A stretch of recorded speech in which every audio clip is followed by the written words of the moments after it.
how did I get started in all this, and how did I end up getting a physical? I have a husband who is insistent that when I can't breathe properly, I should go in and I should have it checked. For me, I just thought I was getting old and out of shape. It turns out I was anything but old and out of shape. So I made the appointment at my husband's suggestion, and I'm here today because of that suggestion. I went in to see Dr. Rexinger. I took the physical. Is it a long and grueling day? 4.5 hours? Yes, it is. And I felt like, please, somebody tell me this is almost over. But when it was, and I got the results, it made all the difference in the world to me, to my husband, and to my family, because I'm here now, and I'm going to get to enjoy a Christmas with my granddaughter because of that physical. And what brought it all to the head was that I went on the treadmill, and I really could not finish that treadmill, Charlene. I really wanted to, but there was nothing happening there. And then the young ladies that were there said, stop. I have never been so startled as to have them stop that treadmill and tell me that there's a problem here. I mean, that's the last thing I was expecting. Called Dr. Rexinger. He looked at it.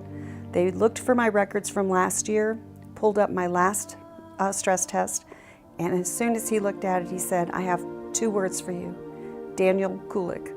Well, on first hearing Daniel Kulik and a cardiologist, you know, your first thought is, oh my God, my mom had a heart attack at 61.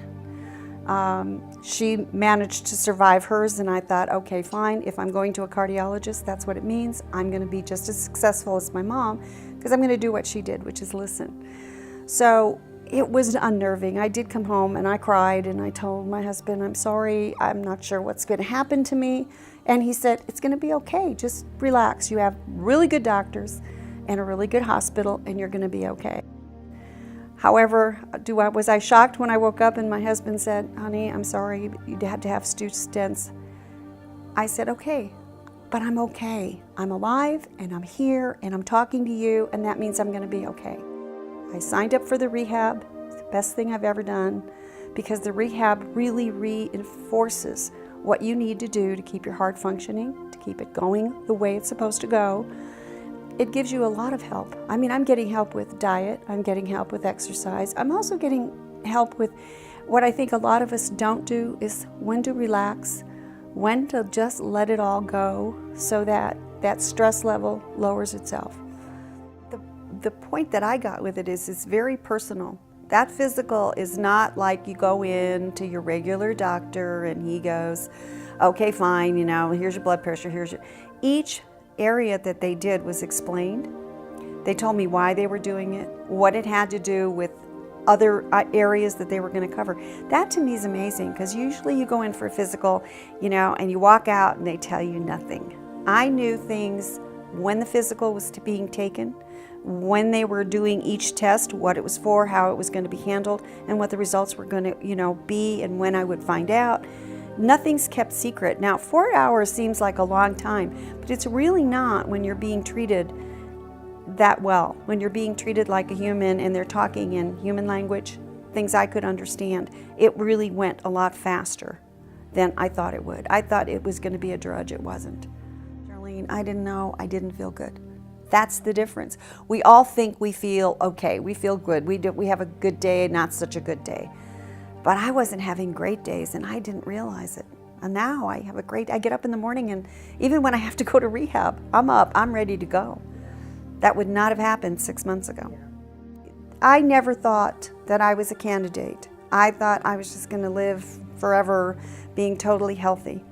But what I learned from this, and I think we all need to learn from this, is that never take anything for granted, ever. A physical is not something you wait until you're down on the floor and you're gasping for breath. A physical is something you take that's positive and powerful, and it should be done before all of these other things happen, because sometimes you're just not going to make it. It's going to be too late. So the one thing I tell everyone now is get the physical. You don't have to do it yearly, but every other year. There's nothing wrong with that. And if you do feel something, even remote, I mean, I knew I wasn't breathing well, but I just thought, you know, it's not a big deal. It is a big deal. So if I could send out a message to anybody, it would be, don't wait. Just go get a physical. And then when they sign you off that you're 100%, go home and have a good evening. And if they don't, get it fixed, and then you're right back to where you started before. You're well, and you're healthy, and you're happy, and you're with your family. If I thought that I couldn't be here this Christmas to help my son go through his surgery, to be with my son and daughter-in-law and their new baby, if I thought that I couldn't be with my husband the way that our families were together, my mom and dad were married some 65 years, his mom and dad 60 years, that's what I want. And if I can't do that because I'm just either too lazy or too unwilling to accept it, then I've lost the thing I care about the most, my family, and being with them and enjoying every single moment. And believe me, I will enjoy every single moment a lot more now, knowing how close I came to not having that extra moment.